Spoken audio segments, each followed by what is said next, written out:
मित्रों स्वागत है आपका। Hope you are fine, I am doing well and you are also doing well.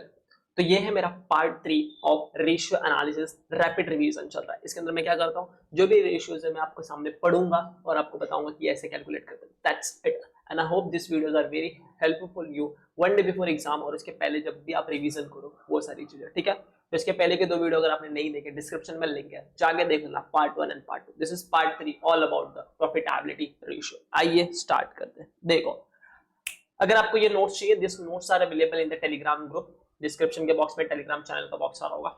हाँ, टेलीग्राम चैनल का लिंक आ रहा होगा, क्लिक करो, टेलीग्राम चैनल पे जाओ। देयर आर 2 चैनल्स, एक में आपको नोट्स मिलेगा, दूसरा डिस्कशन चैनल है। कुछ भी आपको एफएम के रिगार्डिंग डाउट है, पूछो जाके वहां पे। चलो देखो, प्रॉफिटेबिलिटी रेशियो ये क्या मेजर करता है? ये मेजर करेगा प्रॉफिटेबिलिटी और द ऑपरेशनल एफिशिएंसी कि कंपनी का प्रॉफिट क्या है, उसके रिगार्डिंग बात करेगा। यानी जो इन्वेस्टर आते हैं ये वाले रेशियोज भी देखते हैं।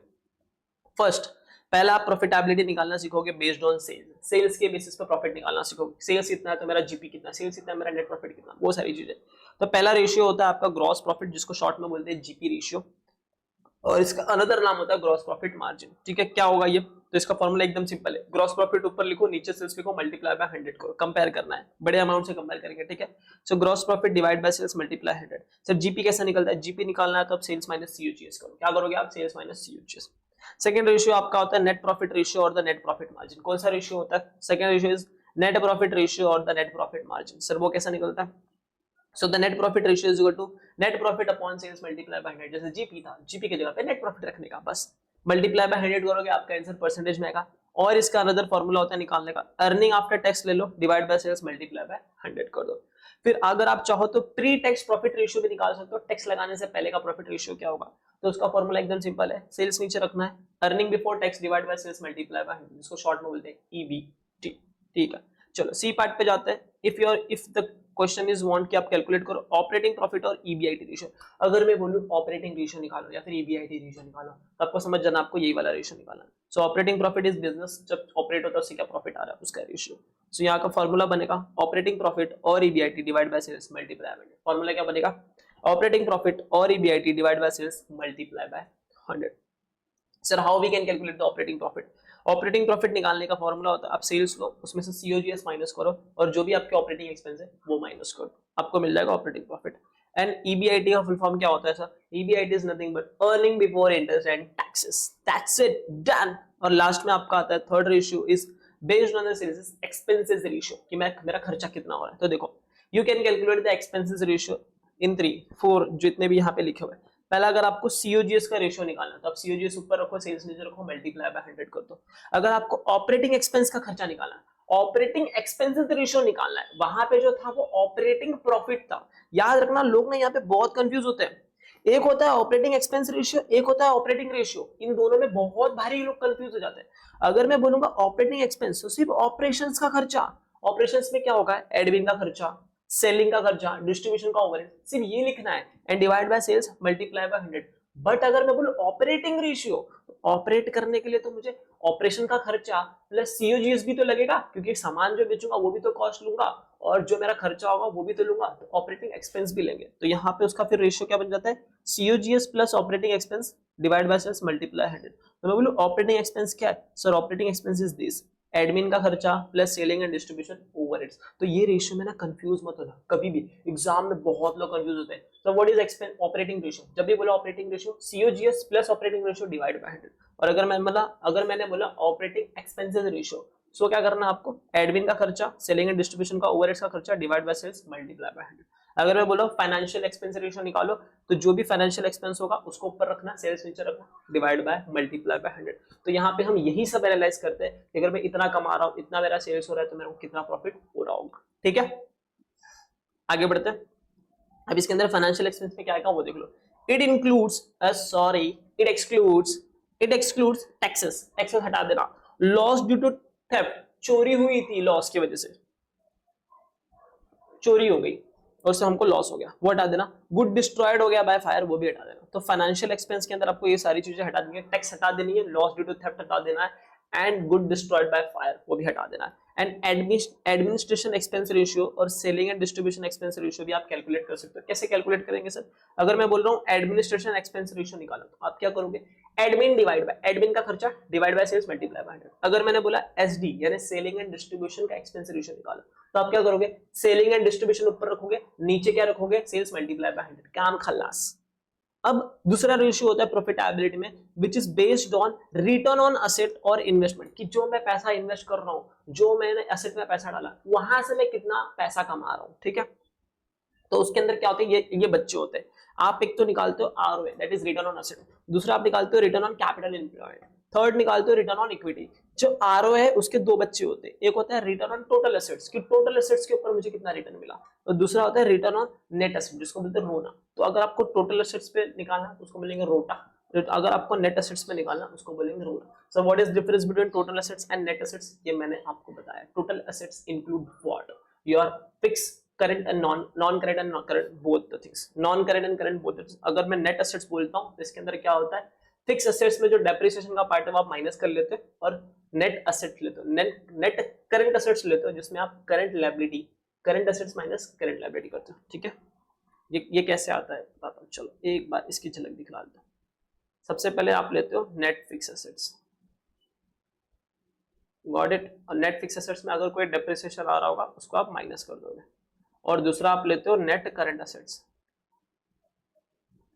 इस नेट करंट एसेट्स में आप क्या कर लेते हो, नेट करंट एसेट्स कैसे निकलेगा, जो भी आपका करंट एसेट्स होगा minus current liability, minus current liability, got it, yes. आगे बढ़ते हैं, चलो पहले मैं निकालने जा रहा हूँ रिटर्न ऑन इन्वेस्टमेंट। क्या निकालने जा रहा हूँ, रिटर्न ऑन इन्वेस्टमेंट, आरओआई, यानी ये वाला फॉर्मूला आरओआई। अगर मुझे सिर्फ आरओआई निकालना है तो इसके तीन बच्चे हैं ना, तो ये भी निकालना सीखना पड़ेगा। तो रिटर्न ऑन इन्वेस्टमेंट क्या होता है, देखो, it is the percentage of return on funds invested in the business by its owner. तो ओनर लोगों ने जितना भी बिजनेस में पैसा डाला है, याद रखना ओनर्स बोलो, जितना भी ओनर ने इन्वेस्ट किया उसके ऊपर वो कितना अर्न कर रहे हैं। तो सीधी सी बात है, इसका फॉर्मूला क्या बनेगा, इन्वेस्टमेंट नीचे रखूंगा और जो भी प्रॉफिट अर्न करूंगा मैं उसको ऊपर रखूंगा। तो रिटर्न ऑन इन्वेस्टमेंट निकालना है तो रिटर्न ले लो, या तो आप रिटर्न लिख दो, या तो आप प्रॉफिट लिख दो, या तो आप अर्निंग लिखो, तीनों में से कोई एक चीज लिखना। ये और है, ठीक है, it is not divide by, it is और डिवाइड बाय इन्वेस्टमेंट कर देना, मल्टीप्लाई बाय 100 कर देना। या फिर इसका अनदर फॉर्मूला होता है, आप रिटर्न लिखो, प्रॉफिट लिखो, अर्निंग लिखो, डिवाइड बाय सेल्स करो, और multiply by sales divide by investment करो। यहाँ से सेल्स कटता है तो यही फॉर्मूला डिराइव होता है, ठीक है। तो there are return on investment के दो फॉर्मूले, दो बच्चे हैं। फर्स्ट वन इज रिटर्न लिखो, प्रॉफिट लिखो, अर्निंग लिखो, divide by 100 multiply by 100, divide by investment multiply by 100। And the second one is return लिखो, प्रॉफिट लिखो, अर्निंग लिखो, डिवाइड बाय सेल्स करो, multiply by sales divide by investment, got it.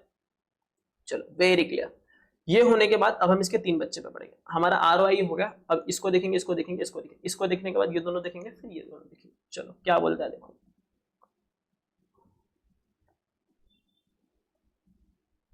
Another formula for the ROI, ROI का another formula भी है। Another formulas क्या है ROI की, सो आप क्या कर दो, प्रॉफिटेबिलिटी रेशियो लिखो, उसको आप मल्टीप्लाई कर दो इन्वेस्टमेंट टर्नओवर रेशियो से, तो भी आपको आरओआई मिल जाएगा। एंड सिंस प्रॉफिटेबिलिटी रेशियो कैसे निकलता है, प्रॉफिटेबिलिटी रेशियो निकालने के लिए आप क्या करो, रिटर्न प्रॉफिट अर्निंग, तो आप या तो रिटर्न लिखो, या तो प्रॉफिट लिखो, या तो अर्निंग लिखो, divide by sales.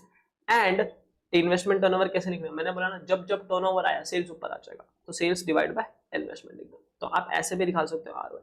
Sir it is nothing but what, it is nothing but, इसका ही तो टुकड़ा किया, ये वाले टर्म को बोला प्रॉफिटेबिलिटी रेशियो, और ये वाले टर्म को बोला इन्वेस्टमेंट टर्नओवर रेशियो, और यहाँ पे ये मल्टीप्लाई हो रहा है, बस इसी को याद है, यहाँ पे इन्होंने ऐसे लिख दिया।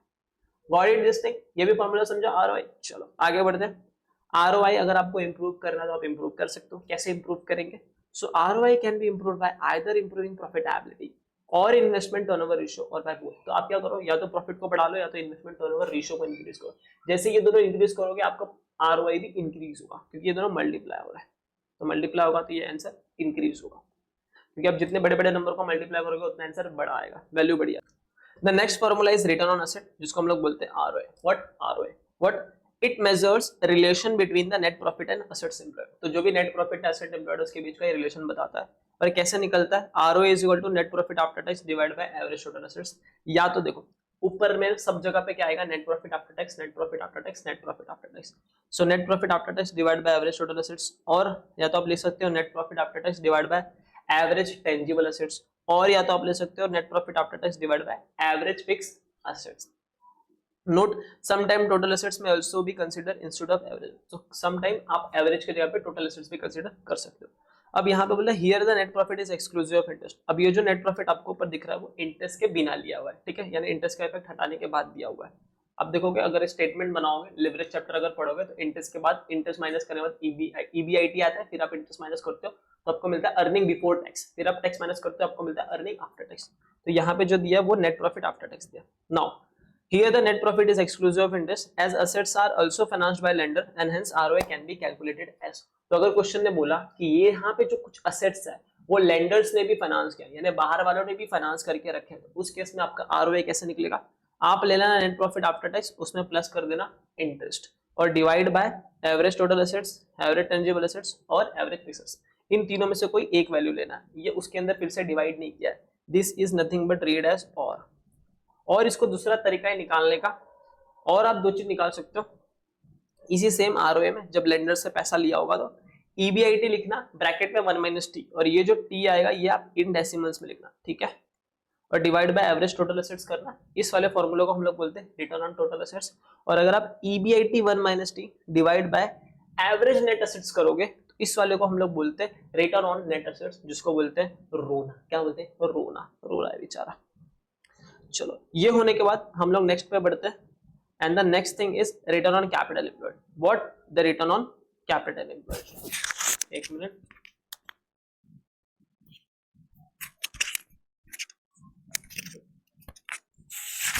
सो the return on capital employed, तो जो भी मैंने पैसा डाला उसके ऊपर मैं कितना रिटर्न ऑन कर रहा हूं. तो पहला होता है return on capital employed pre tax निकालना. अगर क्वेश्चन में बोला प्री टैक्स निकालो तो उसका फॉर्मूला क्या है?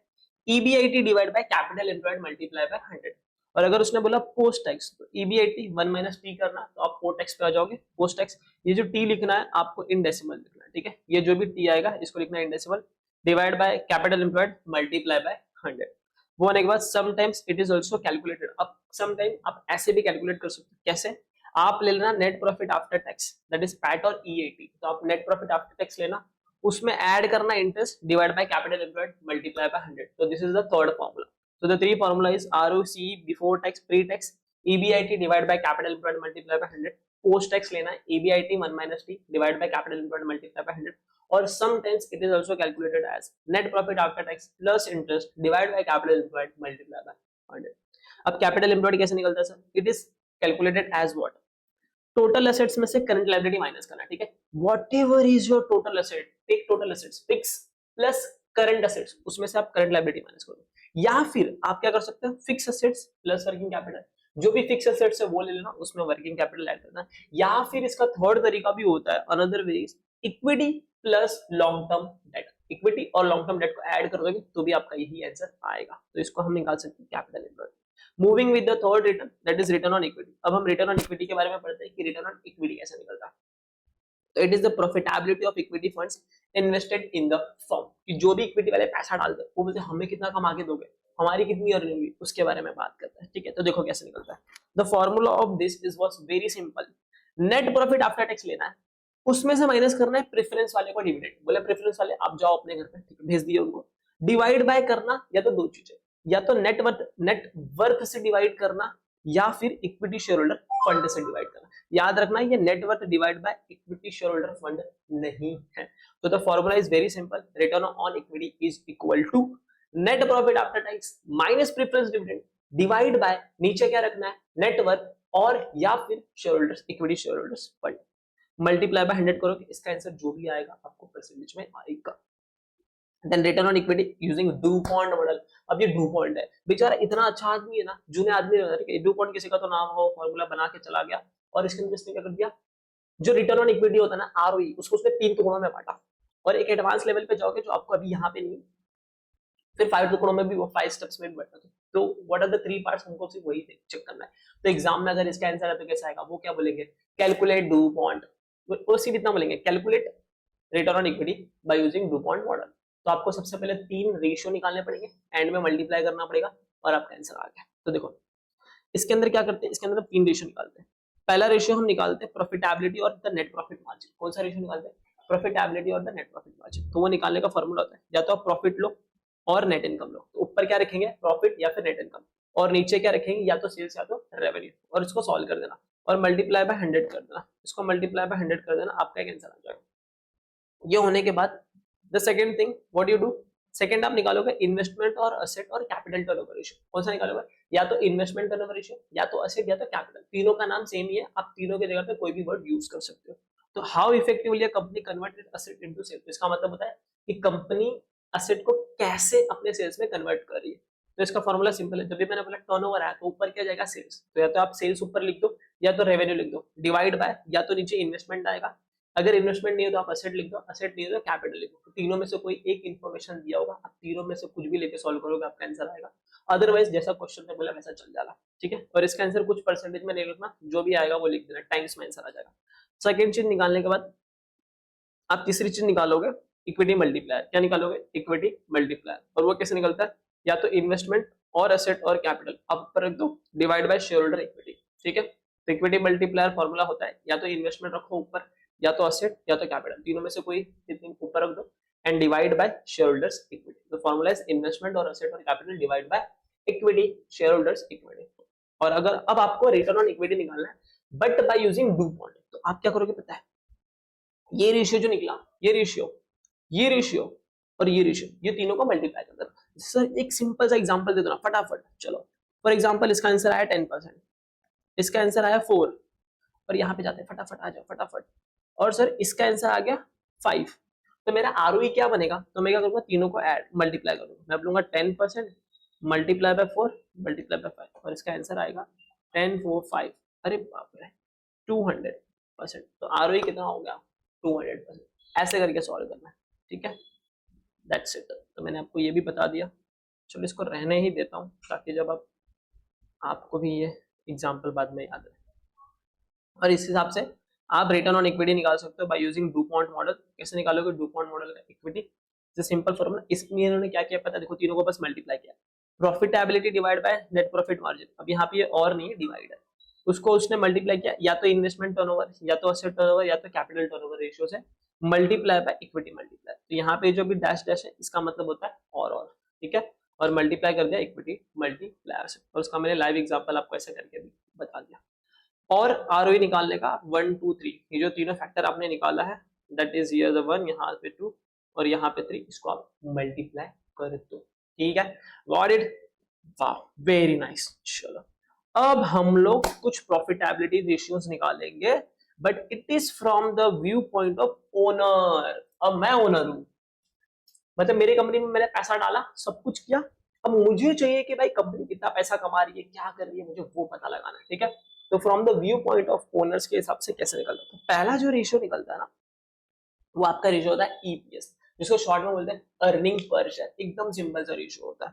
कैसे निकलेगा sir, simple ratio is earning per share, जिसको शॉर्ट में बोलते हैं ईपीएस, जो ओनर्स निकालते हैं बेसिकली। जैसे मेरी कंपनी पूरी कमा ली, अब मेरे को निकालना है, तो the formula is net profit available to equity share holder. Equity share holder को कितना पैसा देना था वो, divide by number of equity share outstanding. याद रखना equity share outstanding at end of year,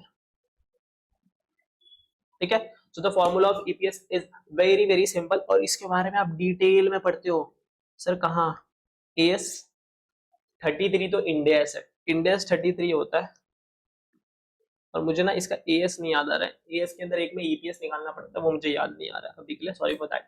तो एक एएस है जिसके बारे में आप ईपीएस निकालना बहुत अच्छे से पढ़ते हो। तो इसका फॉर्मूला एकदम सिंपल है, net profit available to equity share holder divide by equity share holder outstanding. याद रखना number of equity share holder outstanding, तो नीचे क्या रखना है इक्विटी शेयर आउटस्टैंडिंग, ऊपर रखना है net profit available to equity share holder. फिर उसके बाद सेकंड फॉर्मूला निकालते हैं ओनर्स लोग, वो निकालते हैं डिविडेंड पर शेयर। क्या निकालते हैं, डिविडेंड पर शेयर, जिसको शॉर्ट निकालते हैं डीपीएस। क्या बोलेंगे, डीपीएस। उसका फॉर्मूला क्या बोलता है, total dividend paid to equity share holder, कि आपने इक्विटी शेयर होल्डर को टोटल कितना डिविडेंड दिया वो आप ऊपर लिखो, divide by number of equity share outstanding. Equity share outstanding नीचे लिख दो, ठीक है, आपको हो जाएगा डीपीएस।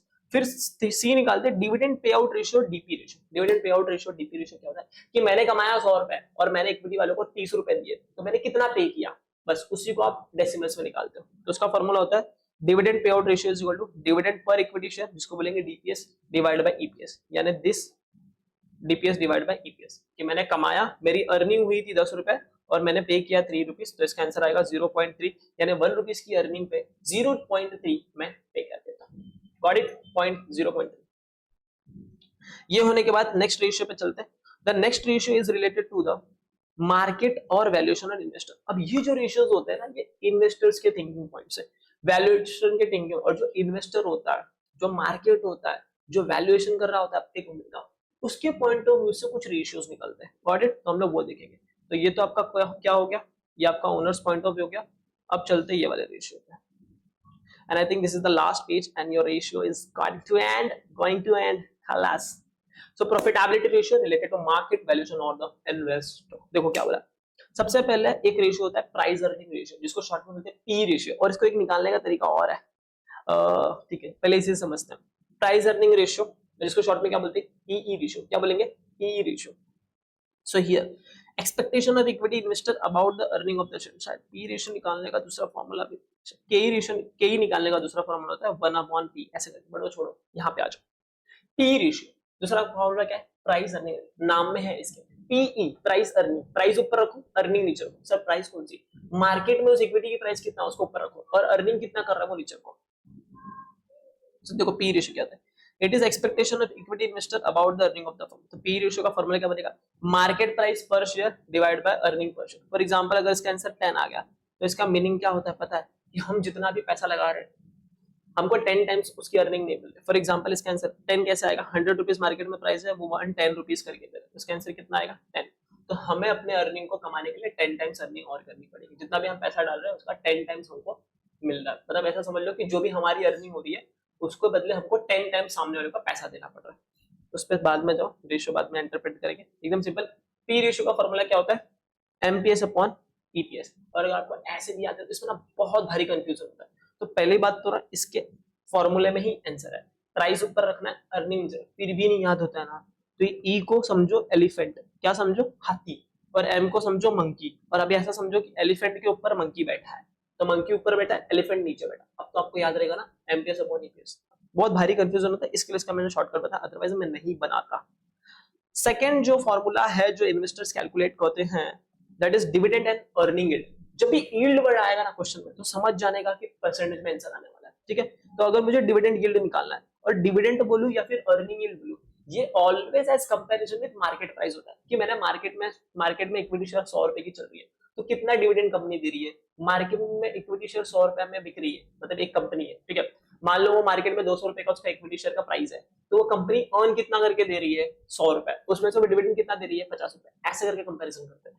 तो अगर आपको डिविडेंड यील्ड निकालना है, तो आप कैसे निकालोगे, जो भी डिविडेंड होगा वो ऊपर लिख देना, प्लस माइनस कर देना चेंज इन शेयर प्राइस। अगर कुछ भी शेयर प्राइस में चेंज होता है, अगर बढ़ता है तो ऐड करना, माइनस होता है तो लेस करना, उसका एडजस्टमेंट करना, and divide by initial share price. Initial share price मतलब P0, कि डे 1 में जब मैं पैसा इन्वेस्ट किया, उस दिन मेरा कितना मार्केट में पैसा इक्विटी का शेयर प्राइस था, मल्टीप्लाई बाय 100 कर देना। या फिर इसको निकालने का दूसरा तरीका होता है dividend per share divide bye MPS multiply by 100।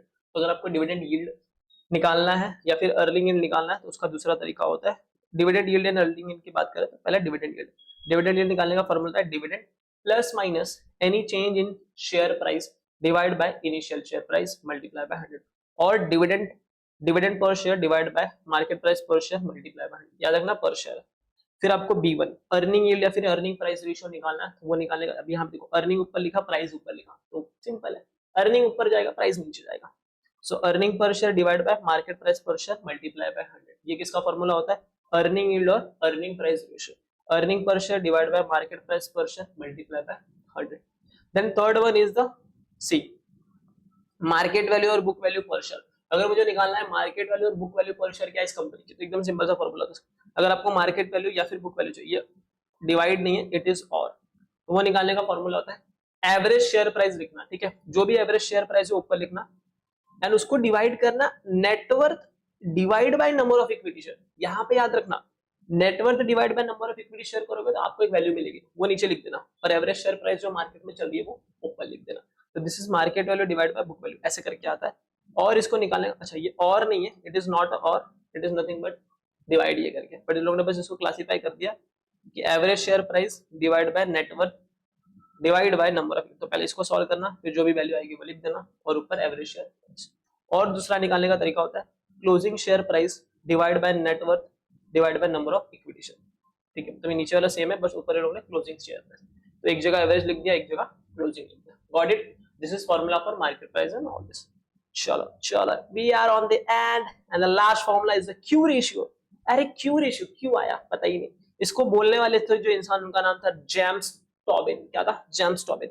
और वो फॉर्मूला बोलते हैं क्यू रेशियो निकालना is nothing but the formula is what? Market value of equity और लायबिलिटी। कि आप मार्केट में जाओ और मार्केट में जाके देखो कि लायबिलिटी और इक्विटी का वैल्यू क्या है, उसको ऊपर लिखना, divide by estimated replacement cost of assets. और डिवाइड बाय किससे कर देना कि जो भी मेरे पास असेट है ना, अगर मैं उसे रिप्लेस करने जाऊं, बेचने जाऊं, तो मैं कितना कमा के ला पाऊं। ठीक है, वापस बोलता हूं, मार्केट में जाओ, देखो इक्विटी और लायबिलिटी की वैल्यू कितना, उसको ऊपर लिखना कि मेरी इतनी लायबिलिटी पे करने आ रही, मैंने उसको ऊपर रख दिया, डिवाइड बाय मेरे पास जो असेट है उसको मैं अगर अभी जाके बेचूं तो मेरे को कितना पैसा मिलेगा, यानी पैसा इन। तो यहाँ पे क्या है? Money in. यहाँ पे क्या है? Money out. तो आउट अपॉन इन, पहले जा फिर आ, पहले जा सिक्के आ, ऐसे पहले जा फिर सिक्के आ। तो ये क्यू रेशियो कैसे निकलेगा? Market value of equity and liability, ये याद करके जाना क्योंकि बहुत इंपॉर्टेंट है, बोल सके क्वेश्चन हो सकती है। Divide by estimated replacement cost of sales. और इसका दूसरा तरीका होता है that is market value of company divide by asset replacement cost. क्योंकि कंपनी की मार्केट में वैल्यू किससे तय करते हैं? इक्विटी से, और इक्विटी के अंदर लायबिलिटी का इक्विपमेंट आ ही जाता है। तो आप जाके मार्केट में कंपनी की वैल्यू लिख देना, उसको डिवाइड बाय असेट के रिप्लेसमेंट कॉस्ट से कर देना, आपको मिलेगा क्यू रेशियो। ठीक है, एंड थस कुछ बातें बोलेंगे वो मैं पढ़ लेता हूँ। Thus this ratio represent the relationship between market valuation and the intrinsic value। तो ये रेशियो बताता है मार्केट वैल्यू और इंटरेस्टिंग वैल्यू के बीच में रिलेशनशिप क्या है। And the equilibrium when Q ratio is 1। Equal कब हो जाएंगे? अगर आपका क्यू रेशियो का आंसर 1 आता है तो ये इक्वल हो गया।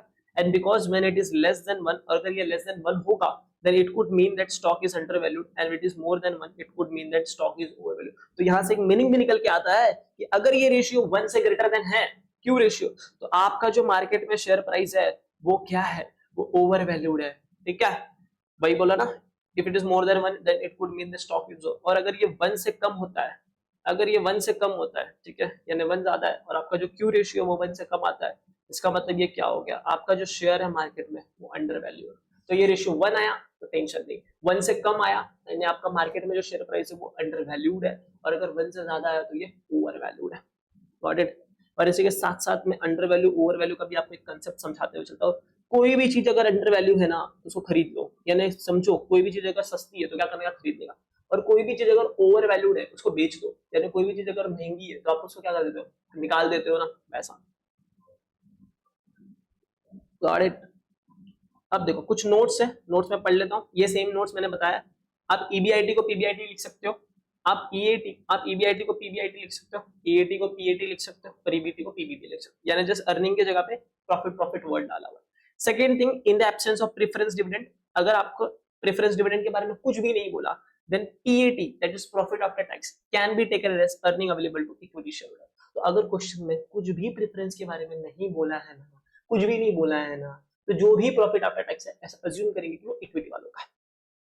Now if information is available then average capital employed shall be taken while calculating ROCE। अगर information दिया है और अगर आप return on capital employed निकाल रहे हो तो आपको average capital investment लेना है, average ले लेना, ठीक है। And ratio shall be calculated based on requirement and availability of information and may deviate from original formula if required assumption should be given। तो जो भी रेशियो आप निकाल सकते हो उसके अंदर कुछ तो डेविएशन हो सकता है, तो अगर आप कुछ डेविएशन यूज कर रहे हो प्लीज उसके बारे में नोट दे देना, assumptions लिख देना। एंड लास्ट में बोल रहे हैं लोग जो भी न्यूमरेटर है should be taken in correspondence with denominator and the vice versa। और जो भी आप न्यूमरेटर यूज कर रहे हो डिनोमिनेटर यूज करते रहो, आप उसको रिलेशन में लोगे और वर्सा वर्सा भी कर सकते हो, वर्सा वर्सा मतलब वाइस वर्सा भी कर सकते हो, ठीक है। That's it from my side and this is best regard from CA Krishna Gupta and just give your best and nothing else। आप अपना बेस्ट दो। और इसी के साथ मैंने आपका रेशियो एनालिसिस खत्म करा है। It is a rapid revision जिसको मैं एक ही आपको रिक्वेस्ट करूंगा, बार बार इसको जस्ट रिवाइज करो, हर बार इसे देखो, सारे रेशियो एनालिसिस के फॉर्मूला आपके दिमाग में बैठ जाएंगे। That's it. वीडियो कैसा भी लगा प्लीज अपने फ्रेंड्स को शेयर करना, ठीक है। चैनल को सब्सक्राइब करना ना करना वो आपके हाथ में, बट इस वीडियो को शेयर करना वो मैं आपके ऊपर छोड़ रहा हूँ, क्योंकि तब और अगर आपको तब मुझे अच्छा लगेगा एंड लोगों के पास भी ये चीज पहुंचेगी और लोग रेशियो एनालिसिस याद कर लेंगे। रेशियो उनके दिमाग में फिर क्या है, लिया वैल्यू डाला आंसर निकाला, क्योंकि एग्जामिनर को भी पता है कि जो रेशियो एनालिसिस का चैप्टर उसमें रेशियो ही इतने हैं कि लोग डर जाते हैं, तो वो सिर्फ इतने अच्छे वैल्यू ढूंढ के देता है ना, आपको सिर्फ फॉर्मूला याद है, आपने वैल्यू पुट किया आंसर निकाला, that's it. That's it from my side for this video. अगर आपको कोई और चैप्टर के ऊपर भी चाहिए, वीडियो के नीचे लिंक में कमेंट कर देना, I will come up with that rapid revision video also. Thank you, see you soon, and तब तक के लिए सायनारा, फिर मिलेंगे दोबारा। पिक्चर अभी बाकी।